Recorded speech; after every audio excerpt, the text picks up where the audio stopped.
I think Super Bowl parties are important to get right. Don't paint your face in the colors. That's so corny. Never bring your kids. Do not bring them to that goddamn Super Bowl party, please. I didn't know I had to say this, but you must have enough chairs. Don't eat so much that you are physically uncomfortable. You ever get so full that you feel the seams splitting in the middle of your abdomen?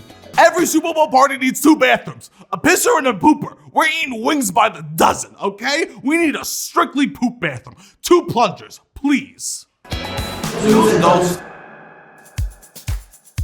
So there's a lot of different types of Super Bowl parties. Whatever room you go in, if you're gonna be a guest, you need to match the vibe. There are the people that know what's going on and the people that don't really know football, but they just love a good party. I love football. I became obsessed with the 49ers as soon as Colin Kaepernick became quarterback because he's the hottest man alive. It's the best. Sports are the best, and it also gives you something to focus on outside of your awful life. Even though I don't care about the football game, I do watch it to the end just because the players are real sweaty and you know what I mean? They upset. I don't know. It gets real sexy towards the end of the game.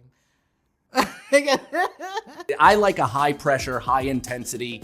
Everybody has their life riding on this vibe. If the party you're at is a fan of somebody who's in the game, it's a whole nother level, the emotion. I have to kind of navigate the people that know football. I just go, what was that? What the hell? What, a flag? Or I just repeat what I hear others say, fumble. So it seems like I know what's going on. If my team's playing, do not say nothing that makes me feel like you on the other side.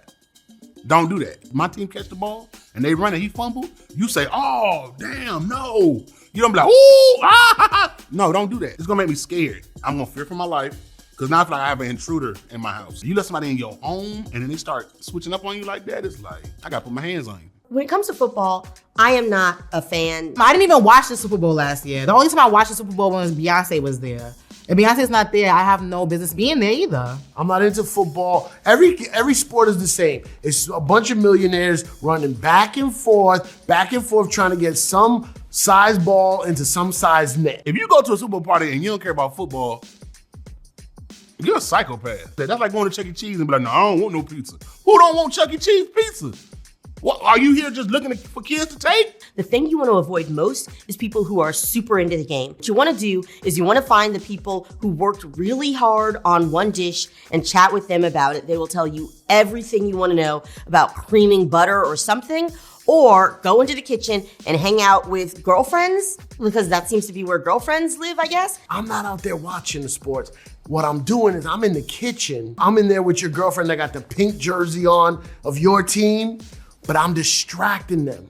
I'm hanging with the girls so they don't annoy you. You watch the game, we come together for halftime show, everybody's happy. What you should never bring to a Super Bowl party is your friend Jerry that's too intense around sports. The man who throws everything as soon as one down doesn't go their way. That guy is terrifying. That guy is gonna murder his family. You can like it, but not too much. Calm down. I'm not invested.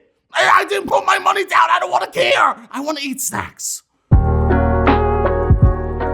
The snacks at a Super Bowl party are the reason to go. For me, it would be food. For others, I guess they would need the TV because they watching the shit. They actually watching the shit. I'm not watching the shit, so there could be no TV. I wouldn't even notice. Do have an absorbent amount of food and snacks at your party. I want to walk in and I want to see those little candles on the aluminum tins. If I see candles under aluminum tins, I go, Papa's home. The Super Bowl is the one time of the year. I'm trying to go, I need it to be extravagant. I need chocolate fondue, fountains. You're never gonna have too many snacks because look, people could take them home. You can have them as leftovers. You leave with a bag of Doritos and some wings and some old plastic Tupperware. You had a great night. Have as much booze as humanly possible, but I like staying away from the hard stuff because anytime that I've had hard liquor at a Super Bowl party, one of my friends has been an ejectable problem by the third quarter. A big thing that you absolutely need is a meat dip. And yes, I understand you may have vegans at your party, but if it's an all vegan party, honestly, are they watching the Super Bowl? Be real. Something meaty, saucy, probably tomato based, something that would definitely ruin a carpet if it were to spill. Meat dip at a party is where I imagine salmonella is created. I don't understand salmonella, but meat at a party out, That's salmonella. I love all the dips except for bean. I don't like straight bean dip. That's like, yeah, what are we doing? We might well drink hummus if we're gonna eat some bean dip. Super Bowl is far enough into the new year where resolutions don't matter. The healthiest you could get is diet soda. No crudité, no broccoli, no celery. Crudité at a Super Bowl party makes me feel like I'm a Greek god, the health level I'm living. A single vegetable at a Super Bowl party counts for a whole month. This is the day to be just gluttonous. Do not go to a Super Bowl party and shit, okay? This is a group of large people eating tons of food. We need multiple bathrooms. The commercials during the Super Bowl are the best part. Be considerate of the people who didn't care about the game and it was there for the commercials. People do want to see, especially like the first couple of commercials, you kind of got to shut up. I like a Super Bowl commercial that has a celebrity and it kind of gives you like, oh my gosh, like, are they doing okay?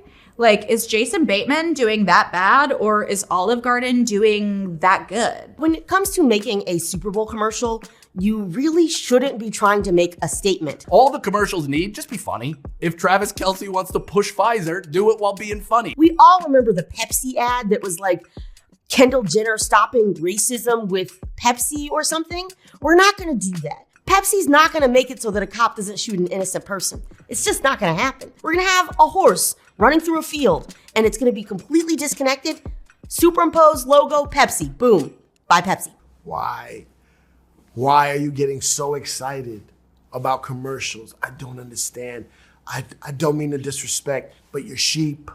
You're sheep. You're excited about what Domino's is doing or Progressive. What's the new Super Bowl commercial? It's just a commercial. Every other day of the year, you hate commercials. You do everything you gotta do to avoid commercials. You DVR, you stream, but on Super Bowl, you're like, what's gonna be the commercials? I'm so excited. Who got the first one? Eminem's in this one? Oh, Lizzo lost weight? What? Who cares?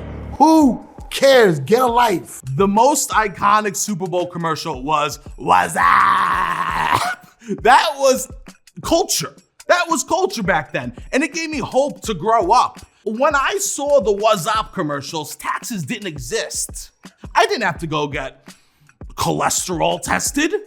A life of which I didn't have to pay rent every month was in my future. "What's Up" was the biggest false hope we had as millennials. It showed me that me and my boys would talk on the phone regularly. We don't even respond to each other in the group chats.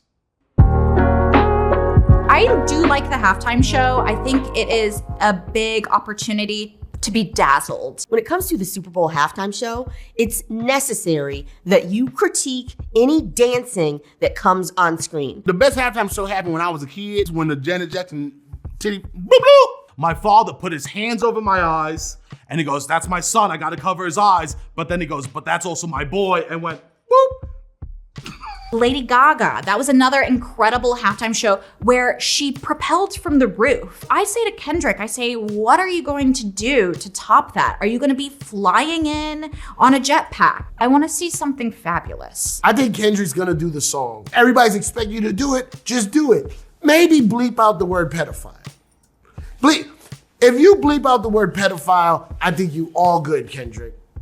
Schmedophile? Schmedophile. I as well as every other white man in America can't wait for Kendrick Lamar. I mean, I've been a Kendrick fan for such a long time. Very excited to sing Pedophile along to the song, dancing with my kids in my hands. Drake's gonna watch that halftime show and he's gonna be sitting there with his lawyer and say, what do we got? What do we got? What can we do? I don't believe in thinking about the next morning or the day at a holiday celebration. Live in the moments. The next day will be awful, depending on how many mystery meat dips I've had. Why is the Monday after the Super Bowl not a national holiday? Sunday is going crazy. You get twisted, you eat too much, you drive far to a party, you're emotional, your emotional state, you're a wreck. Trump's America. Why don't we set it off? Fight for the real things, Trump. Fight for the real things. No work on Monday after Super Bowl. It's like Black Monday. No, he doesn't like black people. It's like White Monday. I don't feel good ever. So, what's another Monday?